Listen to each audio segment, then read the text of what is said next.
bulungi tawali muzibu twebaza mukama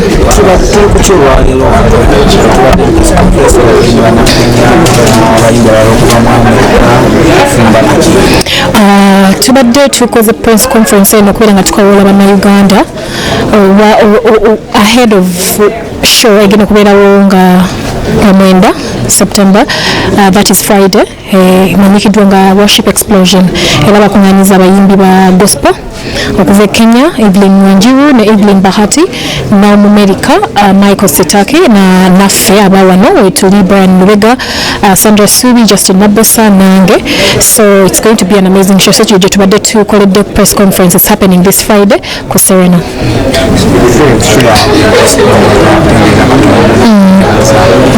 Tugere ku gospel music.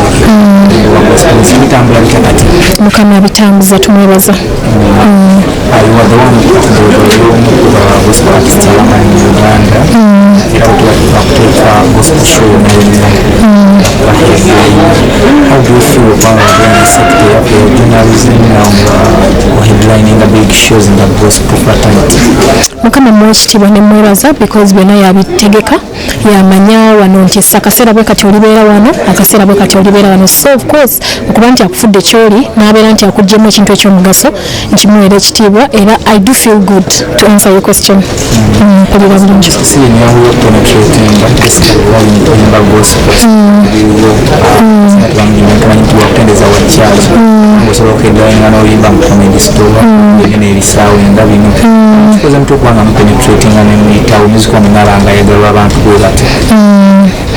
Onolowooza maybe nja kukutta butami naye ng'ate amazima matuufu ffe tetusobola kukikola. Mulimu omuntu ayinza oteekamu amaanyi naye ffe tukkiriza nti Mukama Katonda agamba gwe ne bw'okola. I'll say it in English because I use the English version. Even if you work hard and I have not blessed your work, you work it in vain. Never okera ku 12. In fact, he mentions it. Never okera ku maliri. Ngokoma nga bunaatera n'okukya obwenkeddako nga siwadde mukisa mulimu gw'okola ojja gukolera bwereere. So nze kyensuubira nti guba mukisa ate n'okuba nti time yo Mukama ayinanga bw'anagamba eno season y'ono namubeera nga mulaba omuntu ng'alina ettutumu ate bw'atyo as time goes on nasitula omuntu omulala.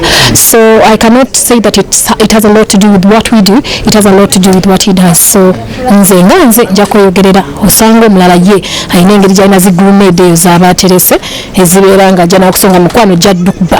So for me I will say it's the grace of God and and his penetration into whatever I cannot penetrate ninaabeera nti ansookayo mu maaso.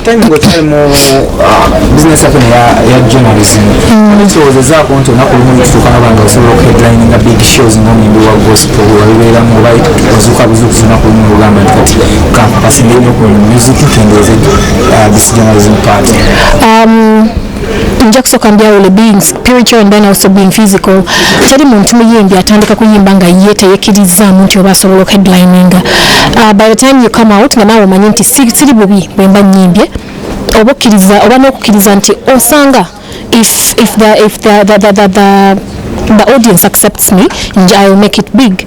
So definitely kibeeramu okubeera nti okkiriza nti one day one time nja kubeerako nange nga ndi watutumu buli omu aba akikkiriza. Then again nenkizaayo nti it is also God's doing.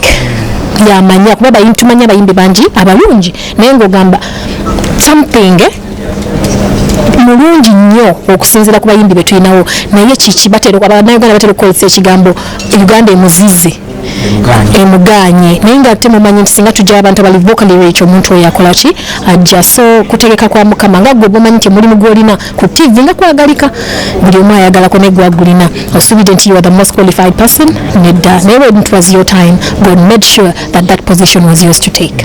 Yeah. How is it hard to be in our business in Parliament okola lugambo ku TV kyokka oyimba lya mwoyo audiences n'ebbiri okuzaawula basobola okwagala bino by'oyimba naye basobola okukola by'okola mu media. Twatukako ekiseera n'ofiringa nga olinga eyeevuganya audience eyinza okulaba oluusi oba tugeze olina gwokalakasemu saamu eggaali ajja n'oyimba brag about God naabeera nga Well, I will take it back to Emesa. If anyone is careful, you can age back to when I was working on TV. I was very careful and very selective with what I said. nti mirundi meka gy'ompulidde wanga nanamuyimbi yenna oba celebrity yenna gwenkontana naye I'm very careful. It goes back to your personality nti naawe guno omulimu ogukola. There are people gwolaba nti oyo wabasanga tewali agaana mubuuza ate omulala n'osanga nga bamubuuza yet you do the same thing. So it cannot be ono agukola nnyo. No, you have to have a personality in there. N'ogamba nti newankubadde kino kyenkola, how do I do it right? Because at the end of the day Uganda is not that named it gossip. They said Lugambo. It was an entertainment TV show like any other is done all over the world. No, Nagamanti, we have celebrities. Ordinary. We have celebrities, and a celebrity life is a public life. Normally, public. But everything that you put out there, you have given the crowd to consume, which they get, and that is exactly what people are talking about. They are not going really into your things that you have kept private, and then cheating want your running demo public. Why didn't you fight with your person inside the house? Okay, when we running in public, so definitely you've given someone something to start with. You understand? You equip people with what they should say, and the celebrity life is like that, unfortunately, today and 1,000 years to come. If you're in the public, people are going to consume what you give them. So at the end of the day, it was a job at that time, and I did it, and I made sure that I executed, and here I am today, and I'm executing this part as well. So that means I'm just damn good at what I do. No, it served its cause. I don't really think on it because I believe so I believe that I served when I served, and now I'm on to the next thing.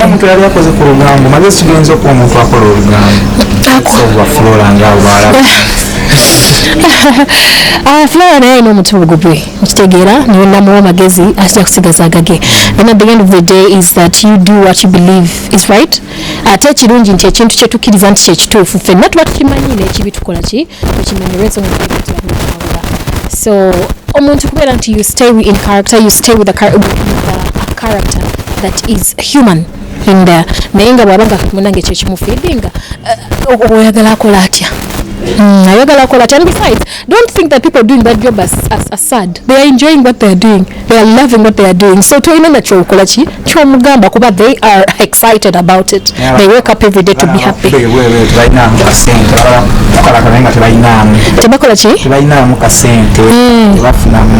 Omuntu waliolabyeyo mugagga ng'ali awo alina engeri gy'agamba temulina sente.